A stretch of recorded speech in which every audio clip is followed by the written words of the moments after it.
आपसे जानना चाहेंगे कि बाला साहब ठाकरे सभी के लिए आदरणीय हैं, तो क्या एकनाथ शिंदे को कोई कार्रवाई नहीं करनी चाहिए उनके ऊपर? इस तरह का बयान दिया अभी है। एकनाथ शिंदे की भी क्या मजबूरी है मुझे मालूम नहीं। एकनाथ शिंदे की मजबूरी क्या है मुझे मालूम नहीं कि ऐसे लोगों को उनको संभालना पड़ता है। अब एकनाथ शिंदे बाला साहब के अगर कहते हैं कि हम बाला साहब के विचारों से चल रहे हैं, बाला साहब ने ये सिखाया था। और मैं मातोश्री का वो कौन सा बाकड़ा है वो ढूंढ रहा हूं कि जिसके ऊपर नाम रामदास कदम सोए थे। एक शिवसेना का नेता ऐसे बाकड़ा पे सोता है, ऐसा कौन सा बाकड़ा है मैं देखना चाहता हूं। कल मैंने पूछा मातोश्री में ऐसा कौन सा बाकड़ा है तो बताओ जरा। रामदास कदम वहां पर कितने समय थे, कितने बार आए और कितने बार गए, ये मुझे मालूम है क्योंकि मैं 24 घंटे वहां पर था। मैं इस विभाग पड़ोस में ही रहता हूं। तो मेरे मेरे अलावा इसकी जानकारी और किसको होगी। निकाय चुनाव से मोल्ड ठीक आपने पहले बताया था, वो मोल्ड क्या है जो बाला साहब ने खुद बनाया था? बाला साहब ने खुद का एक मोल्ड बनाया था उसके लिए, क्योंकि ऐसे बड़े लोगों के मोल्ड बनते हैं, बहुत सारे लोगों के। आज आपने देखा होगा, भारत रत्न सचिन तेंदुलकर होंगे, आज लता मंगेशकर होंगे, ऐसे भी बड़े बड़े लोगों के मोल्ड बनाए जाते हैं, एक उनकी याद में बनाए जाते हैं।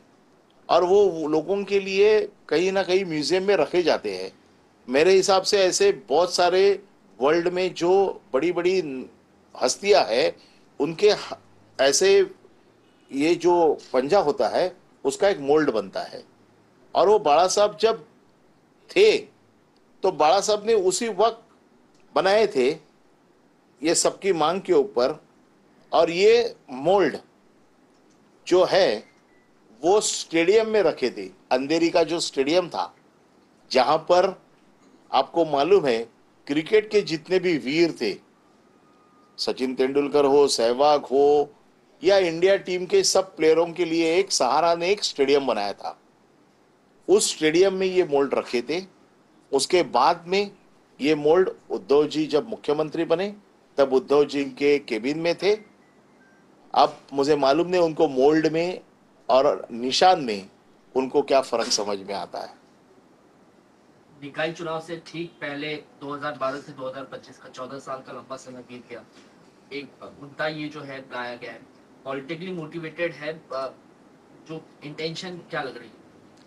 देखो, उद्धव ठाकरे के बारे में इतनी बुराई करते थे, 2012 में बाला साहब के बारे में उद्धव ठाकरे ने ऐसा किया, ऐसा उनका आरोप है।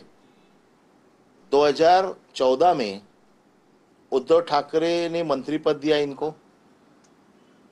अगर उद्धव ठाकरे इतने बुरे थे, उनसे हाथों से दिया हुआ मंत्री पद क्यों लिया? 2015 में मुंबई महानगर पालिका से मुझे फिर से आमदार बनाओ, इसलिए भीख का कटोरा लेके घूमते हुए रामदास कदम को मैंने देखा हुआ है। 2019 में अभी मुझे कुछ नहीं चाहिए, मेरे बेटे को आमदार बनाओ, ये कहते हुए भी मैंने देखा है। तब उद्धव ठाकरे बहुत अच्छे थे। उद्धव ठाकरे के बारे के जो बयान उस वक्त के हैं आज भी है। तो 2014 में उद्धव ठाकरे बहुत अच्छे थे, 2019 तक उद्धव ठाकरे बहुत अच्छे थे, 2022 के पहले उद्धव ठाकरे बहुत अच्छे थे, और 2012 में उद्धव ठाकरे खराब थे। कम से कम थोड़ा सोचना चाहिए कि हम क्या बोल रहे हैं, हमारे बोलने के क्या नतीजे निकलेंगे। लेकिन जिसकी घुटने में अक्ल है उसके बारे में ज्यादा ना कहा, नहीं कहा तो ज्यादा बेटर है।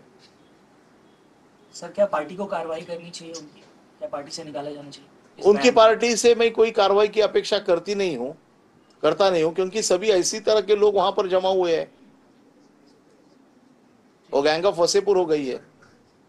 नितेश राणे का भी एक वाकया न्यूज चर्चा में है, स्विट्जरलैंड की कहानी बता रहे हैं सर, वो मामला क्या जरा बताएं।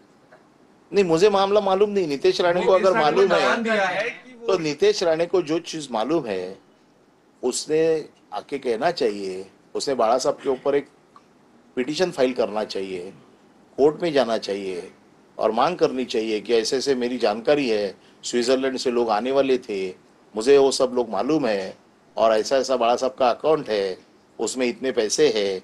अगर नितेश राणे को मालूम है तो नितेश राणे ने बताना चाहिए।